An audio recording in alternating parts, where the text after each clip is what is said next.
Hello students, Sunita Sinha के इस channel में एक बार फिर से आप सभी का स्वागत है। अगर मेरे चैनल पहली बार आए हो या मेरा वीडियो पहली बार देख रहे हो तो चैनल को सब्सक्राइब कर लो, साथ में बेल आइकन भी दबा दो ताकि मेरा वीडियो अपलोड होते इसका नोटिफिकेशन तुमको तुरंत मिल जाए। स्टूडेंट्स, आज के इस वीडियो में हम आदर्श यादव का रिक्वेस्ट लेकर आए हैं। उसने कहा, मैम प्रयोग के आधार पर सर्वनाम को और विस्तार से प्लीज बताएं, जैसे वह, यह और आप को समझने में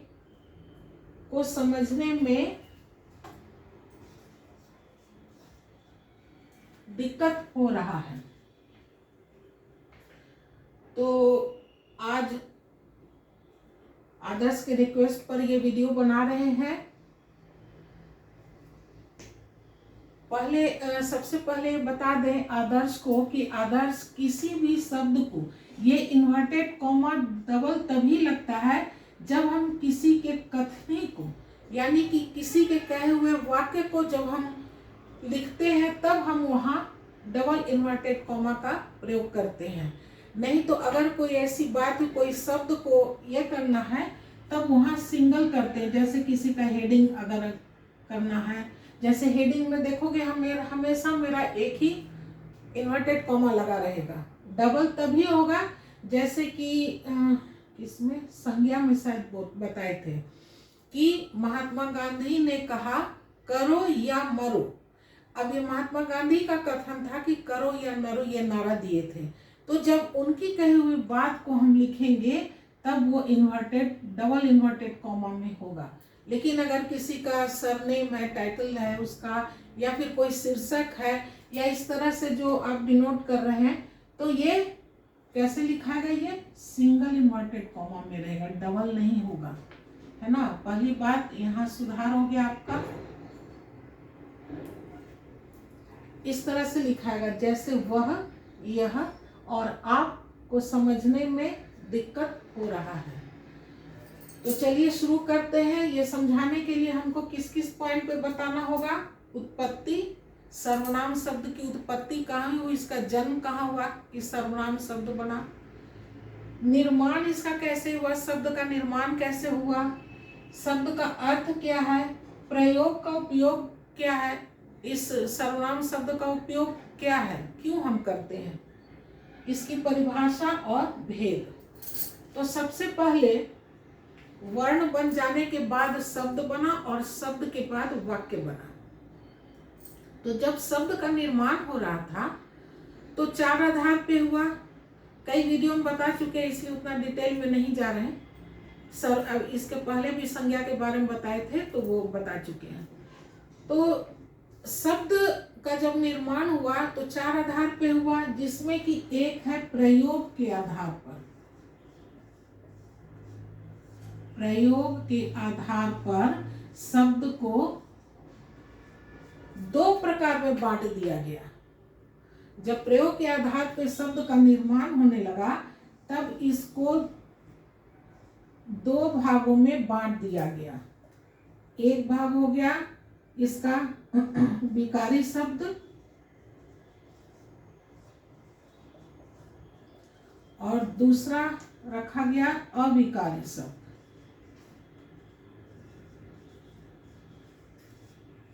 अविकारी शब्द, प्रयोग के आधार पर शब्द को दो भागों में बांट दिया गया, विकारी और अविकारी शब्द। विकारी शब्द में उन शब्दों को रखा गया जिसका कि रूप बदल जाता है, यानी ये शब्द परिवर्तनशील है, ये अपना रूप बदलते हैं। किस कारण बदलते हैं? लिंग, वचन,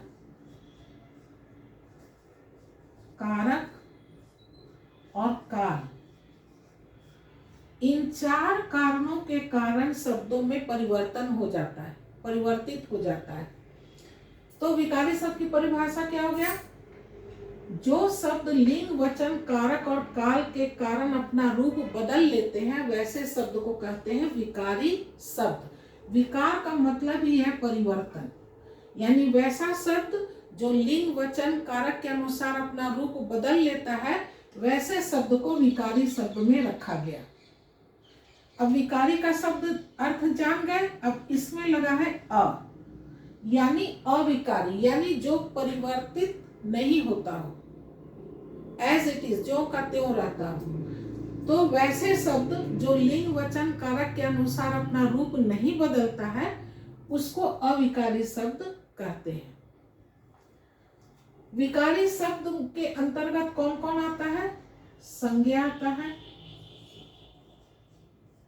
सर्वनाम आता है, संज्ञा शब्द है, सर्वनाम शब्द है, विशेषण है और क्रिया शब्द है। विकारी शब्द के अंतर्गत संज्ञा, सर्वनाम, विशेषण और क्रिया शब्द आते हैं।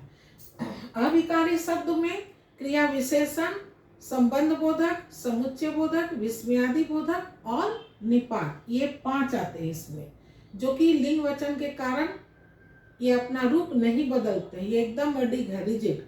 किसी व्यवस्था किसी भी लिंग में लगा दो, किसी भी वचन में लगा दो, ये अपना रूप नहीं बदलते हैं। लेकिन ये थोड़ा फ्लेक्सिबल है, ये ढल जाता है। जैसे कि लिंग में अगर संज्ञा शब्द का ले लें, लड़का, लड़का क्या है? संज्ञा शब्द है। लिंग में अगर इसको देखें तो पुल्लिंग में लड़का, स्त्रीलिंग में लड़की, रूप अपना बदल लिया, आ की जगह बड़ी की मात्रा लग गया। वचन में अगर देखें तो एक वचन में लड़का या लड़की, लेकिन बहुवचन में क्या बन जाएगा? लड़का का लड़के या लड़कों और कारक के अनुसार, और लड़की का लड़कियां,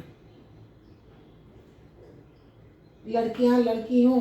सर्व अच्छा, कारक के में वैसे ही हो गया, लड़का ने, लड़का को, लड़का के लिए, है ना। कारक का चिन्ह लग गया, इसमें रूप बदल गया। काल में क्रिया शब्द, क्रिया का देखो, क्रिया इसमें नहीं, लेकिन क्रिया के काल, क्रिया के कारण क्रिया जो है काल के अनुरूप बदल जाता है। जैसे पास्ट टेंस में पढ़ता है, फ्यूचर टेंस में पढ़ेगी या पढ़ेगा, और भूतकाल में पढ़ा था या पढ़ी थी, स्त्रीलिंग शब्द के लिए।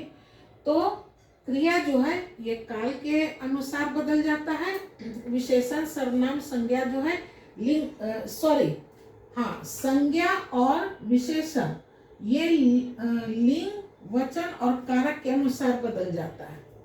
सर्वनाम जो है ये वचन कारक के अनुसार बदल जाता है, और क्रिया जो है ये काल के अनुसार अपना रूप बदल देता है। लिंग के अनुसार भी बदल देता है। लिंग में भी हो जाएगा ये कि जाती है, जाता है, वचन के अनुसार भी बदल देगा, जाता है, जाते हैं। और क्रिया में भी पास्ट टेंस, फ्यूचर टेंस के अनुसार बदल देता है। तो क्रिया बदल दिया, संज्ञा बदल दिया लिंग के अनुसार, वचन कारक के अनुसार। सर्वनाम जो है ये वचन और कारक के अनुसार बदल जाता है, लिंग के अनुसार ये नहीं बदलता है। कैसे नहीं बदलता है इसको भी देख लें। अच्छा, इसको आगे बताएंगे, जब सर्वनाम पढ़ाएंगे तब वहां क्लियर कर देंगे। तो ये हो गया सर्वनाम। इतना हम लोग जान गए कि प्रयोग के आधार पे शब्द को दो भागों में बांट दिया गया, विकारी और अविकारी शब्द। विकारी में उन शब्दों को रखा गया जो लिंग, वचन, कारक और काल के अनुसार अपना रूप बदल लेते हैं। अविकारी शब्द में उन शब्दों को रखा गया जो लिंग, वचन, कारक के अनुसार अपना रूप नहीं बदलते हैं। लिंग रूप बदलने वाले कौन कौन है? संज्ञा है, सर्वनाम है, विशेषण और क्रिया। अब हमको इसकी उत्पत्ति मालूम हो गया कि सर्वनाम की उत्पत्ति कहाँ हुई। सर्वनाम की उत्पत्ति यहाँ पर हुई, विकारी शब्द में। अब है दूसरा निर्माण, किस सर्वनाम शब्द का निर्माण कैसे हुआ। तो संज्ञा शब्द का निर्माण 2 शब्दों से हुआ। पहला शब्द है सर्वनाम और दूसरा नाम। इन दो शब्दों को मिलाकर बना सर्वनाम।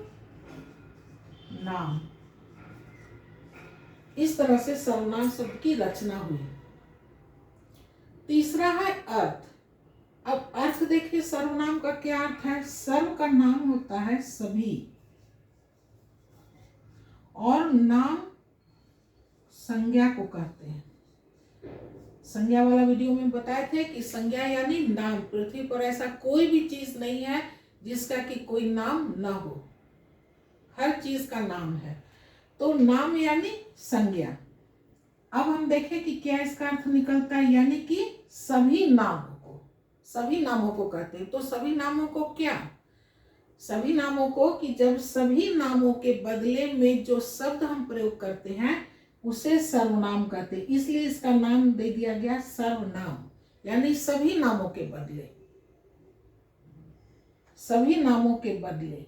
तो इसकी अर्थ हो गया, अच्छा, प्रयोग। सभी नामों के बदले में इसको प्रयोग करते हैं, इसलिए इसको, इसका नाम सर्वनाम पड़ गया। अर्थ समझ गए कि इसका सर्वनाम का क्या अर्थ है। सभी नामों के बदले में जो प्रयोग करते हैं शब्द, उसको कहते हैं सर्वनाम। इस तरह से सर्वनाम की परिभाषा हमको मिल गई कि संज्ञा शब्द के बदले जो शब्द प्रयोग करते हैं या संज्ञा के स्थान पर जो शब्द प्रयोग किए जाते हैं उसे सर्वनाम कहते हैं। कहने का अर्थ कि अगर मान लो हम लिखे कि विपिन,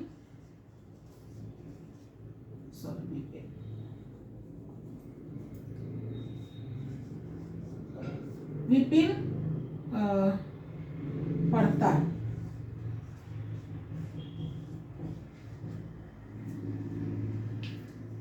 विपिन पढ़ता है। अब हम विपिन का नाम न लेकर इसके बदले में जो शब्द प्रयोग करेंगे तो क्या कहेंगे, विपिन पढ़ता है या फिर वह पढ़ता है,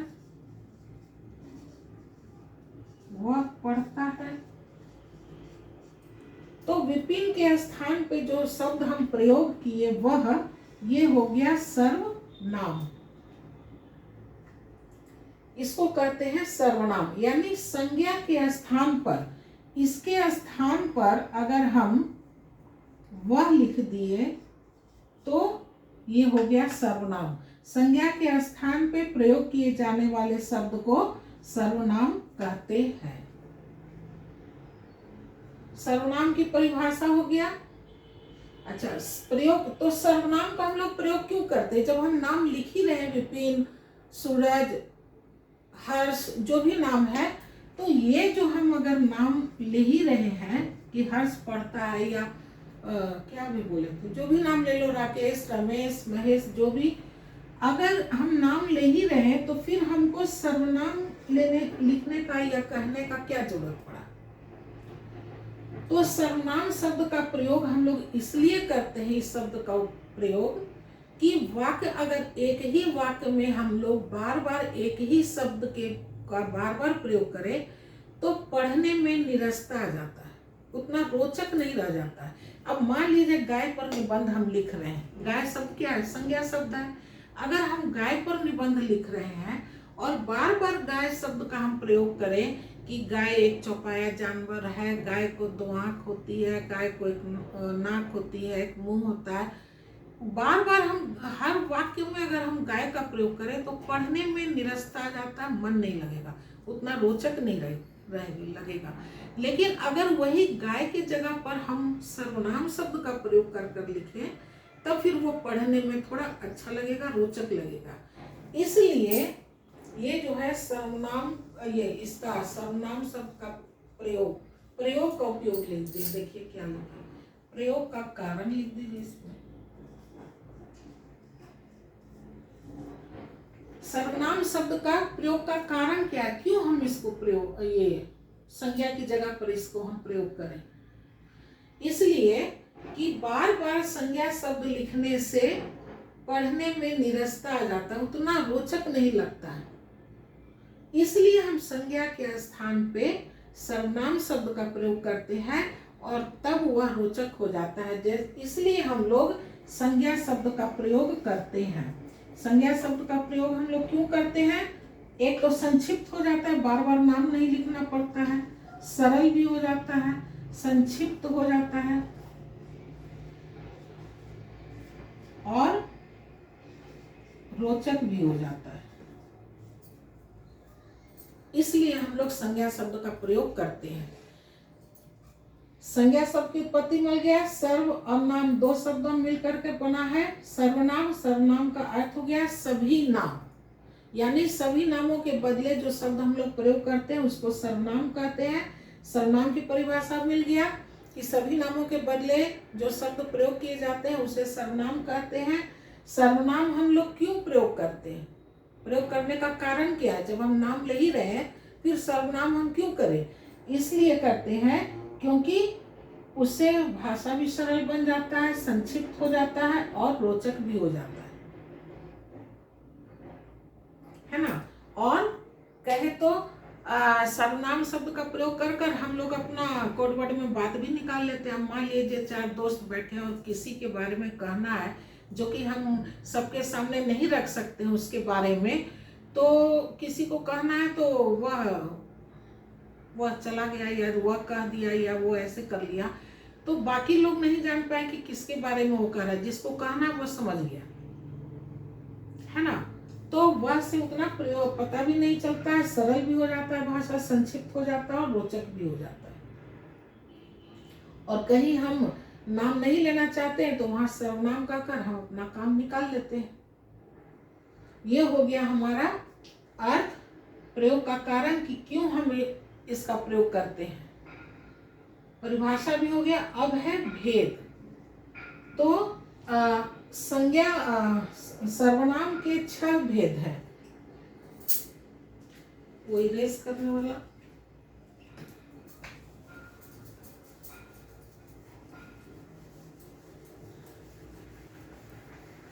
सर्वनाम के 6 भेद हैं। कौन कौन 6 भेद हैं? वो है तत्पुरुष, पुरुषवाचक सर्वनाम,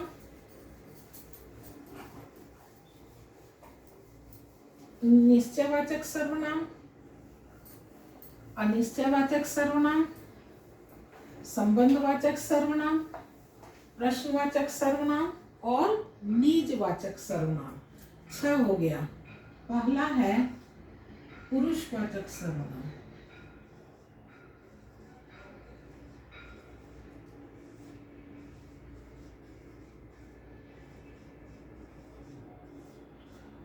पुरुषवाचक सर्वनाम में पुरुष होंगे। कितने पुरुष होंगे? 3 होंगे। कैसे 3 होंगे? एक बोलने वाला होगा, एक सुनने वाला होगा और एक जिसके विषय में हम कुछ कह रहे हैं वो हो सकता है। तो इसके अंतर्गत 3 आते हैं, 3 पुरुष होंगे। पुरुष यानी ये नहीं कि एकदम मेल ही होगा, कहने का मतलब पुरुष यानी 3 व्यक्ति के बारे में ये बताएगा। जिस सर्वनाम शब्द से बोलने वाले, जिस सर्वनाम शब्द से बोलने वाले, सुनने वाले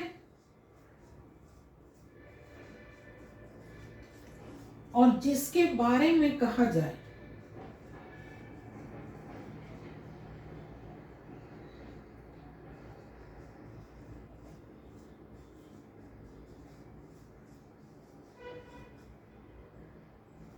कुछ भी कहें, जिसके बारे में कुछ कहा जाए,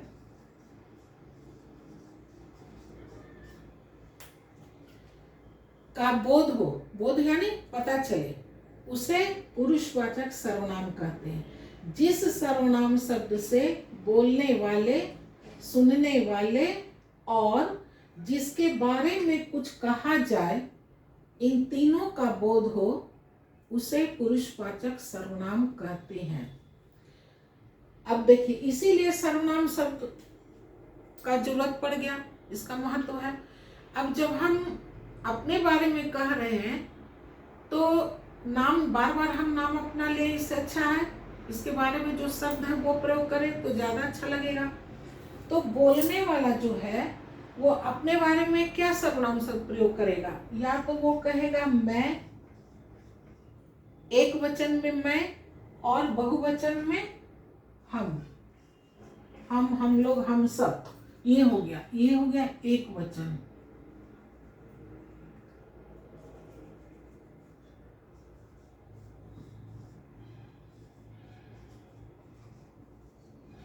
ये हो गया एक वचन और यहाँ हो गया बहुवचन। तो बोलने वाला अपने लिए एक वचन में रहेगा तो मैं प्रयोग करेगा, और बहुवचन में हम लोग, हम सब, ये सब प्रयोग करेगा।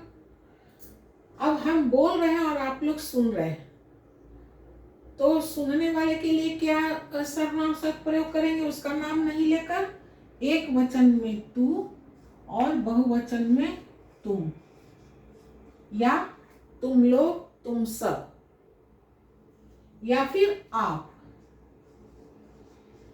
लोग, आप सब। जैसे अभी हम कह रहे हैं कि जब हम बोल रहे हैं तो आप लोग सुन रहे हैं, तो आप लोग के लिए क्या सर्वनाम शब्द हो गया? तो सुनने वाला हो गया आप, यानी आप लोग सुन रहे हैं, तो आप लोग का नाम नहीं लेकर हम क्या बोल रहे हैं? आप, या आप लोग, आप सब। तू, देखिए तू जो है ना, ये थोड़ा बोलने में उतना अच्छा नहीं लगता, शिष्टाचार नहीं लगता है कि तू कर, तू जा, तू खा। तो लोग यहाँ पे क्या करते हैं? तुम का भी प्रयोग कर लेते हैं। और बिहार में तो हम लोग मैं की जगह हम लोग ही प्रयोग करते हैं हम। तो खैर ये अपना अपना प्रदेश का है, रीजनल है, बोला जाता है। और बोलचाल करने में हम कई बार कह चुके हैं कि थोड़ा 19-20 ग्रामर चलता है, लेकिन लिखने में एकदम व्याकरणिक दृष्टि से सही होना चाहिए। अच्छा, तीसरा है जिसके बारे में कुछ कहा जाए। अब जिसके बारे में हम कुछ कहेंगे उसका नाम नहीं लेकर हम क्या, कौन सा शब्द प्रयोग करेंगे? अगर वो एक वचन में है तो वह, और बहुवचन में होगा तो वे लोग, वे सब। बोलने वाला जो एक वचन में मैं है और बहुवचन, इसको कहते हैं उत्तम पुरुष। अभी संज्ञा में हम बताए कि हर चीज का नाम है, कोई ऐसा नहीं कि जिसका नाम नहीं हो। अब ये सब जो दोनों आ गया, ये इसको कहते हैं उत्तम पुरुष। उत्तम पुरुष यानी कि बोलने वाला है ये। सुनने वाला को क्या कहेंगे? मध्यम पुरुष। मध्यम पुरुष। और जिसके लिए कुछ हम कह रहे हैं, कुछ बता रहे हैं, जो यहाँ पे प्रेजेंट नहीं है, तीसरे के लिए जो कह रहे हैं, वो हो गया अन्य पुरुष।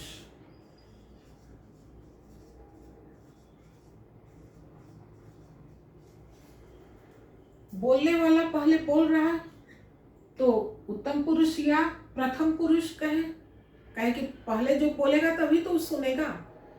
दूसरा हो गया मध्यम, दोनों बीच में है, वो किसी के बारे में अगर हम कह रहे हैं तो वो बीच है, हम बोल रहे हैं, वो सुन रहा है किसी के बारे में। और ये हो गया अन्य पुरुष, यानी दोनों के अलावा, बोलने वाला और सुनने वाले के अलावा अन्य पुरुष हो गया। वो एक वचन में वह और बहुवचन में वे लोग, वे सब। लोग क्या है? बहुवचन बनाने के लिए लोग, गण, ये सब शब्द प्रयोग करते हैं, है ना। जन, बहुत सारे जन यानी व्यक्ति, जन, गण, शिक्षक गण, गण लगाकर हम लोग बहुवचन लगा देते हैं। तो लोग बनाकर भी करते हैं, तो वे लोग, वे सब, यानी बहुवचन में आ गया ये सब। फिर से थोड़ा बता देते हैं।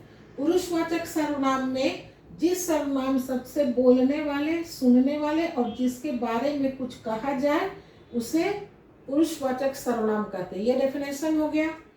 बोलने वाले अपने लिए क्या क्या शब्द प्रयोग करेगा? जैसे मैं, हम, एक वचन में मैं, बहुवचन में हम। सुनने वाले के लिए क्या हो गया? जैसे तू, तुम, और तुम हो गया, लेकिन हम किसी को सम्मान देने के लिए आप बोलते हैं। तुम है, लेकिन सम्मान देने के लिए हम लोग आप शब्द का प्रयोग करते हैं। कौन? सुनने वाले के लिए। जिसके बारे में कुछ कहा जाए, जैसे वह, एक वचन में वह और बहुवचन में वे। बोलने वाला जो अपना शब्द प्रयोग करता है, मैं और हम, उसको कहते हैं उत्तम पुरुष। तू, तुम या आप मध्यम पुरुष में आएगा, और वह, वे अन्य पुरुष कहलाता है। यह हो गया हमारा पुरुषवाचक सर्वनाम। दूसरा है निश्चयवाचक सर्वनाम।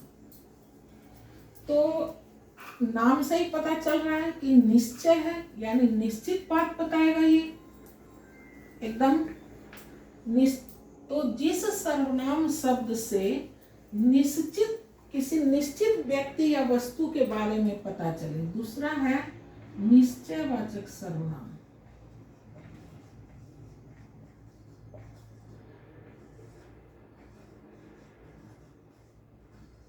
निश्चयवाचक सर्वनाम। अब निश्चय से ही पता चल रहा है कि निश्चित बात बताएगा। तो जिस सर्वनाम शब्द से किसी निश्चित व्यक्ति या वस्तु के बारे में बताए, यह एकदम निश्चित रहेगा, उसमें कोई कंफ्यूजन नहीं है, वैसे सर्वनाम शब्द को कहेंगे निश्चयवाचक सर्वनाम। जैसे यह, वह, ये जो बोले वह और यह में इनको कंफ्यूजन है, तो ध्यान दीजिएगा आप। आदर्श यह और वह जो है ये निश्चयवाचक सर्वनाम है, यानी यह निश्चित व्यक्ति या निश्चित वस्तु के बारे में ये बताएगा। जैसे यह जो है ये नजदीक के लिए,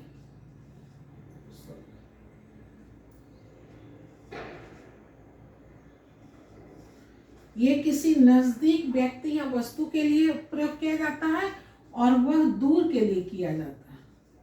दूर की वस्तु या व्यक्ति हो उसके लिए किया जाता है। जैसे यह शब्द का प्रयोग, यह घर मेरा, अगर पास में घर है तो कहेंगे यह घर मेरा है, और अगर दूर में है तो कहेंगे वह घर मेरा है, दूर दिखाकर कहेंगे वह घर मेरा है। उसी तरह से यह भाई मेरा, अगर मेरे बगल में कोई भाई या बहन है या किसी को परिचित करा रहे हैं तो कहेंगे यह भाई मेरा है, ये बहन मेरा है, ये मेरे माता पिताजी हैं। और अगर दूर कहीं खड़े हैं और किसी को बताना है तो कहेंगे वो मेरे माता पिताजी हैं, वो मेरा भाई है, वो मेरी बहन है। तो नजदीक के लिए या और दूर के लिए वह शब्द का प्रयोग करते हैं, लेकिन निश्चित के लिए कि वो निश्चित ही है, वो भाई मेरा है, वो बहन मेरी है, वो माता पिताजी मेरे हैं, वह घर मेरा है, वह पुस्तक मेरा है ना, यह पुस्तक मेरी है, वह पुस्तक मेरी है। तो इस तरह से जिस सर्वनाम शब्द से निश्चित व्यक्ति या वस्तु के बारे में पता चले उसे निश्चयवाचक सर्वनाम कहते हैं। जैसे यह, वह, यह नजदीक के लिए करते हैं और वह दूर के लिए प्रयोग करते हैं। तीसरा है, अब इसी का उल्टा निश्चयवाचक में अ लगा देंगे, अनिश्चयवाचक।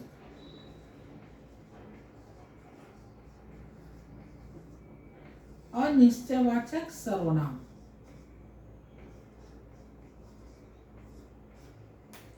अब निश्चय तो निश्चित बात बताएगा, लेकिन यहाँ अ लग गया है।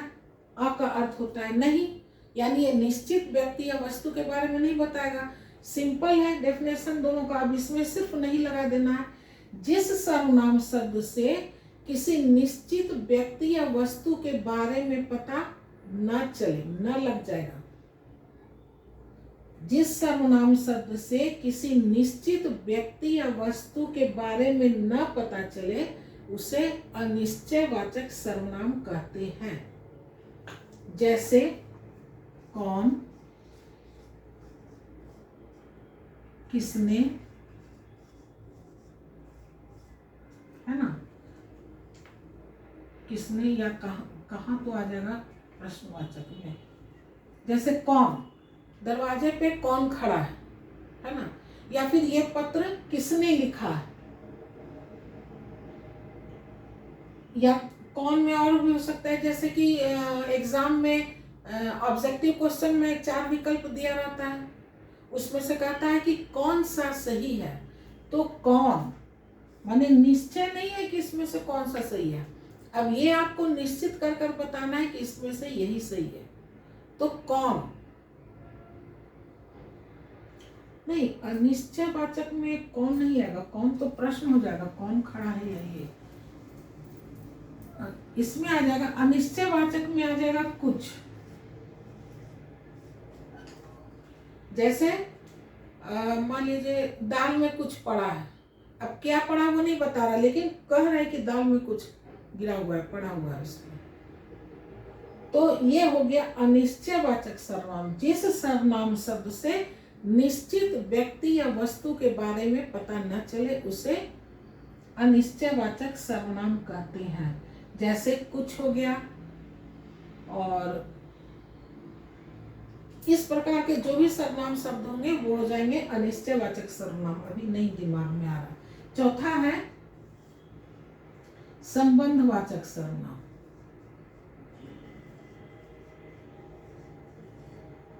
संबंधवाचक सर्वनाम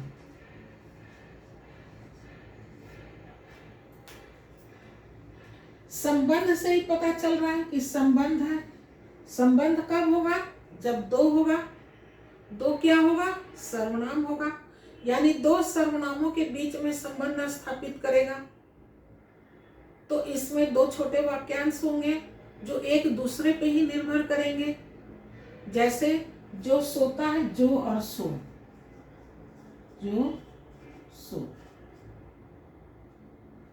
इसका एग्जाम्पल, जो सोता है वो खोता है। तो जो और सो दोनों जो है एक दूसरे का संबंध स्थापित कर रहा है दोनों के बीच में। जो सोता है वो खोता है, यानी जो सोएगा वही खोएगा, और खोने वाला कौन होगा? जो सो रहा है। तो या फिर जैसे तुम जैसे कहोगे मैं, तुम जैसे, तुम नहीं होगा यहाँ तुम तो व्यक्तिवाचक हो जाएगा। तुम जैसे कहोगे मैं वैसा ही करूंगा। जैसे वैसा, तुम जैसा कहोगे मैं वैसा ही करूंगा। तुम जैसा कहोगे मैं वैसा ही लिखूंगा, कुछ भी है। तो यानी कि कहना और करना या लिखना एक दूसरे पे डिपेंड कर रहा है। लिखने का काम उस पर डिपेंड कर रहा है कि जैसे तुम लिखोगे वैसा ही हम, जैसे तुम कहोगे वैसे ही लिखेंगे, या जैसे तुम कहोगे वैसा ही हम करेंगे। तो करना या लिखना जो भी है वो किस पे निर्भर कर रहा है? कहने पे। तो दोनों एक दूसरे पर निर्भर है। अगर एक को हटा दे तो वाक्य समझ में नहीं आएगा। जैसा तुम कहोगे, क्या क्या कहोगे? तो जो कहोगे वही हम करेंगे। हम करेंगे वैसा ही करेंगे, क्या वैसा ही करेंगे। तो ये निर्भर करता है जैसा तुम कहोगे। तो ऐसे शब्द को कहेंगे संबंधवाचक सर्वनाम। जब दो सर्वनाम शब्दों के बीच में आपस में संबंध स्थापित हो तो वैसे सर्वनाम शब्द को, इसमें क्या होगा? दो सर्वनाम शब्द लगा रहेगा एक ही वाक्य में। पांचवा है प्रश्नवाचक सर्वनाम।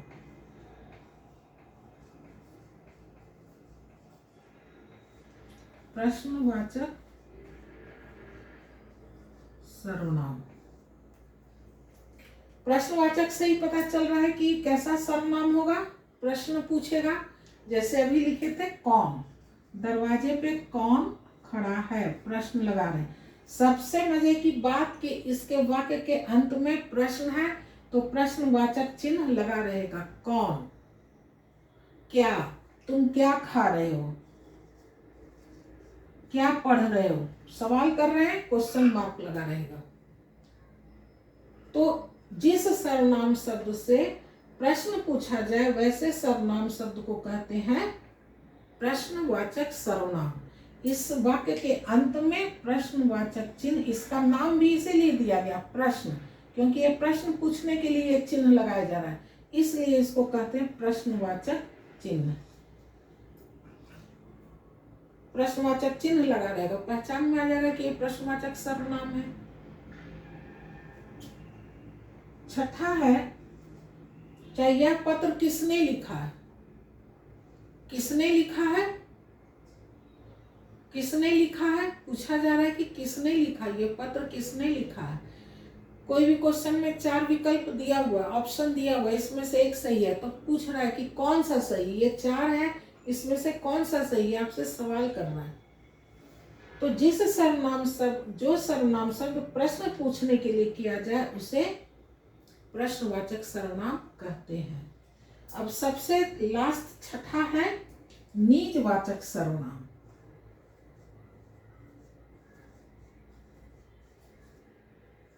निजवाचक सर्वनाम। निज यानी अपना, निज मतलब अपना। तो अब जब कर्ता या जब कोई व्यक्ति अपने लिए यानी कहने वाला व्यक्ति अगर अपने लिए कोई शब्द प्रयोग करता है तब वो कहलाता है निजवाचक सर्वनाम। अब मान लीजिए हम तो बोल रहे हैं तो हम अपने नाम की जगह हम मैं प्रयोग कर रहे हैं, करेंगे मैं, लेकिन फिर अगर उस हमको अपने बारे में कुछ कहना होगा तो हम फिर क्या शब्द का प्रयोग करेंगे, किस शब्द का प्रयोग करेंगे? तो निजवाचक। अब अपने लिए फिर अब हम कर रहे हैं, यहाँ जो मैं था, मैं जो, अब ये अपने लिए प्रयोग क्या करेगा? तो ये अपने लिए अब जो सर्वनाम शब्द का प्रयोग करेगा वो कहलाएगा निज यानी अपना। जैसे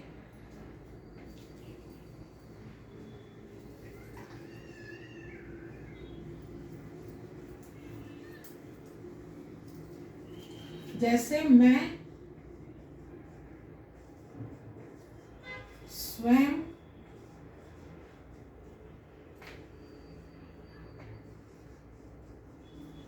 चली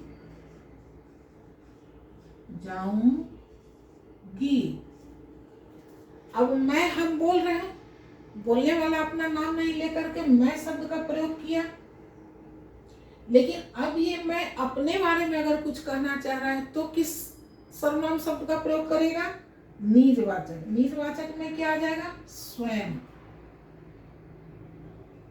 मैं खुद लिख लूंगी या मैं खुद आ जाऊंगी।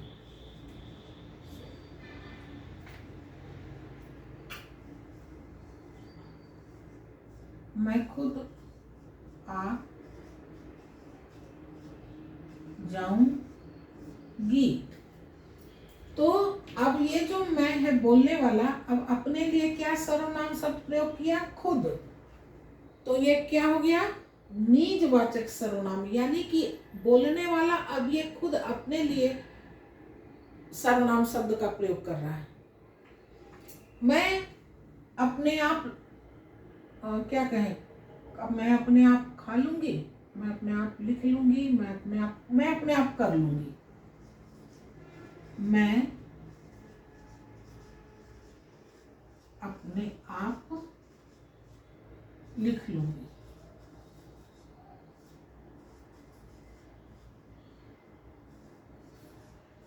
लिख लूंगी।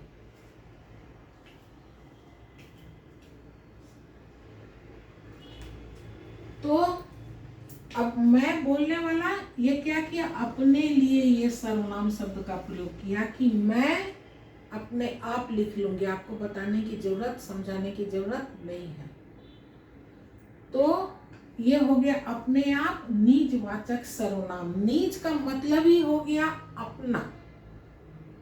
तो बोलने वाला तो मैं कहूँगी कि मैं भी तो अपने के लिए हो रहा है, लेकिन ये बोलने वाला अपने लिए प्रयोग कर रहा है मैं सब। लेकिन मैं के बाद फिर जो वो सर्वनाम शब्द प्रयोग कर रहा है वो कहला जाएगा निजवाचक सर्वनाम। जैसे स्वयं हो गया, खुद हो गया, अपने आप हो गया। अब देखिए आदर्श को ये कंफ्यूजन था, ये तो बता दिए वह और यह कि ये निश्चयवाचक है, नजदीक के लिए यह, दूर के लिए वह। अब उन्होंने कहा कि मैम आप में भी हमको समझने में दिक्कत है। क्यों दिक्कत इनको हो रहा था?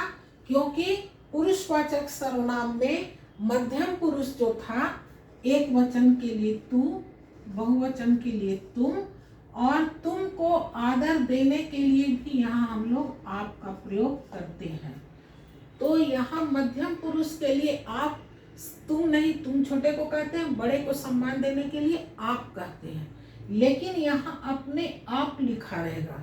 यहाँ दो हो जाएगा, एक तो मैं और दूसरा हो जाएगा अपने आप। तो यहाँ कंफ्यूज होने की जरूरत नहीं है, यहाँ सिर्फ आप रहेगा। आप कहिए, आप बोलिए, आप जाइए, आप आइए, आप खा लीजिए, आप पढ़ लीजिए, सो लीजिए, आराम। आप हो गया सुनने वालों के लिए यहाँ हम प्रयोग कर रहे हैं। और यहाँ जो लगा अपने आप, ये हो गया कहने वाला फिर अपने लिए ही सर्वनाम शब्द प्रयोग कर रहा है, तो यहाँ दो सर्वनाम शब्द हो जाएगा, एक और ये दो, ये अंतर हो गया। आप वहां भी लगाए, आप यहाँ भी लगाए, लेकिन आप यहाँ सुनने वाले लोगों के लिए, जो सुन रहा है उनको सम्मान देने के लिए, हमसे बड़े हैं उनको सम्मान देने के लिए, आदर देने के लिए आपका प्रयोग कर रहे हैं। और यहाँ जो आप है, ये बोलने वाला, कहने वाला फिर अपने लिए जो किया, तब वो कह रहा मैं अपने आप लिख लूंगी, मैं अपने आप चली जाऊंगी, आपको मेरे साथ जाने की जरूरत नहीं है, हमको देखा हुआ, मैं अपने आप चली जाऊंगी। तो यहाँ भी आप लग रहा है, लेकिन बोलने वाला फिर अपने ही लिए, बोलने वाला अपने लिए जो सर्वनाम शब्द प्रयोग करेगा वो कहलाएगा निजवाचक सर्वनाम। ये हो गया हमारा भेद। सर्वनाम के 6 भेद थे, 6 भेद बता दिए। इनको कंफ्यूजन था वह, यह और आप में, ये भी तीनों कंफ्यूजन दूर कर दिए। सर्वनाम शब्द का प्रयोग क्यों करते हैं? जब हम नाम ले सकते हैं, नाम हम ले रहे हैं, तो फिर सर्वनाम शब्द का क्यों प्रयोग करेंगे? सर्वनाम शब्द का प्रयोग इसलिए करेंगे कि वाक्य सरल हो जाता है, संक्षिप्त भी हो जाता है और रोचक भी हो जाता है। इसलिए हम लोग सर्वनाम शब्द का प्रयोग करते हैं। इसके 6 भेद हो गए। पुरुषवाचक सर्वनाम, जिसमें कि बोलने वाला, सुनने वाला और जिसके विषय में कुछ कहा जाए, तीनों का बोध हो। निश्चयवाचक में निश्चित व्यक्ति और वस्तु के बारे में पता चलेगा। अनिश्चय में निश्चित व्यक्ति या वस्तु का पता नहीं चलेगा। संबंध में दो सर्वनाम शब्द के बीच में संबंध स्थापित करेगा। इसमें है कि दोनों वाक्य जो है एक दूसरे पे निर्भर करेगा। प्रश्नवाचक में प्रश्न पूछा जाएगा। निजवाचक में जब स्वयं खुद के लिए, अपने लिए जब हम सर्वनाम शब्द प्रयोग करेंगे, वो हो जाएगा निजवाचक सर्वनाम। वो हम क्या क्या कर सकते हैं? स्वयं कर सकते हैं, खुद कर सकते हैं, अपने आप कर सकते हैं। अब आप यहाँ भी लगा है और आप पुरुषवाचक में भी आता है, मध्यम पुरुष में। लेकिन मध्यम पुरुष का जो आप है वो अपने से बड़ों को या छोटे को भी सम्मान देने के लिए हम लोग आपका प्रयोग करते हैं। ऐसा नहीं कि छोटे को हम आप नहीं बोल सकते, छोटे को भी बोल सकते हैं। आपका मतलब है कि हम सम्मान दे रहे हैं, आदर दे रहे हैं। तो आदर और सम्मान देने के लिए आप शब्द का प्रयोग किया गया है। और यहाँ जो आप है, ये बोलने वाला स्वयं फिर अपने लिए, जब बोलने वाले के लिए मैं हो गया, लेकिन जब फिर अपने लिए सर्वनाम शब्द प्रयोग करेंगे, वो हो जाएगा, यहाँ भी अपने आप होगा, स्वयं होगा, खुद होगा। समझते हैं कि आदर्श को आप समझ में आ गया होगा। पूरा विस्तार से ये समझा दिए। वो तो और पूछ रहे थे, लेकिन हम एक वीडियो और मेरा सर्वनाम पे बन चुका है कि मौलिक सर्वनाम और यौगिक सर्वनाम किसे कहते हैं, उत्पत्ति के आधार पे और प्रयोग के आधार पे। प्रयोग के आधार पे ये 6 था। बोले डिटेल में बता दीजिए। आशा करते हैं कि आदर्श को समझ में आ गया होगा। साथ ही साथ और भी जो लोग ये वीडियो देख रहे हैं उनको भी समझ में आ गया होगा। अगर मेरा वीडियो पसंद आता हो, समझ में आता हो, तो लाइक कीजिए, कमेंट कीजिए। लाइक कमेंट करने से क्या होता है, हम लोग का उत्साह बढ़ता है, हम लोग प्रोत्साहित होते हैं। इसलिए प्लीज़ लाइक एंड शेयर जरूर कीजिए, कमेंट्स कीजिए कैसा लगा आपको। अभी तक सब्सक्राइब नहीं किया तो सब्सक्राइब कीजिए। और तो आप लोगों से कुछ नहीं मांगते हैं, कुछ उम्मीद नहीं करते हैं, सिर्फ लाइक शेयर और सब्सक्राइब करने कहते हैं, कमेंट्स लिखने, कैसा लगा, अच्छा लगा, जरा मैम को थैंक्स देती है। बस आज के वीडियो में बस इतना ही। नेक्स्ट हम तो कहते हैं कि कमेंट्स में आप लोगों को कहीं भी प्रॉब्लम हो, कहीं भी कंफ्यूजन हो, कमेंट्स में लिखिए। हम जब पढ़ेंगे तो जरूर उसका हम निवारण करेंगे, कंफ्यूजन दूर करेंगे। आप मेरा वीडियो देखने के लिए आप सभी का एक बार फिर से बहुत बहुत धन्यवाद। नेक्स्ट वीडियो में नए टॉपिक लेकर आते हैं। तब तक के लिए bye bye and take care.